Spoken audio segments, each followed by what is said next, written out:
क्या आपने कभी सोचा है कि हमारी धरती के चारों ओर एक अदृश्य कंबल है, एक ऐसा कंबल जो हर दिन मोटा होता जा रहा है और हमारी धरती को धीरे धीरे पका रहा है।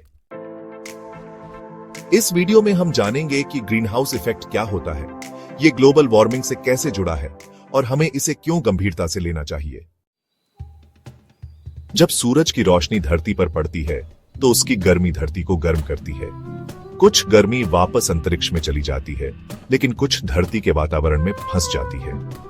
यही फंसी हुई गर्मी धरती को रहने लायक तापमान देती है और इसे ही कहते हैं ग्रीन हाउस इफेक्ट।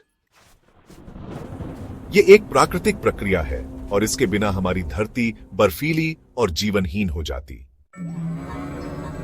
लेकिन अब इंसान इस संतुलन को बिगाड़ रहा है।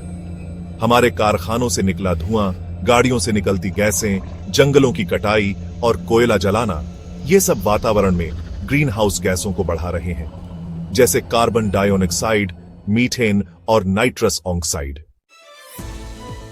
इन गैसों की वजह से ज्यादा गर्मी वातावरण में फंस रही है और हमारी धरती ओवरहीट हो रही है। इस गर्म होती धरती का असर हर जगह दिख रहा है।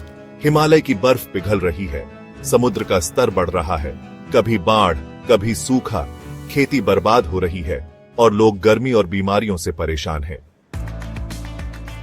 यानी ग्लोबल वार्मिंग सिर्फ एक शब्द नहीं है, यह हमारे जीवन का संकट बन चुका है। मान लीजिए आप ठंड में एक रजाई ओढ़ते हैं, आप गर्म महसूस करते हैं। अब सोचिए आप उस रजाई के ऊपर 4 और रजाइयां ओढ़ लें, क्या होगा? दम घुटने लगेगा ना। बस ऐसा ही कुछ हमारी धरती के साथ हो रहा है। ये ग्रीन हाउस गैसें धरती पर जरूरत से ज्यादा गर्मी रोक रही हैं और ये गर्मी अब जानलेवा बन रही है। अगर हम चाहते हैं कि हमारी धरती फिर से सांस ले सके तो हमें कुछ कदम उठाने होंगे। पेड़ लगाओ, प्लास्टिक कम करो, गाड़ियों का कम इस्तेमाल करो, सौर ऊर्जा जैसे साफ विकल्प अपनाओ और सबसे जरूरी, दूसरों को जागरूक बनाओ।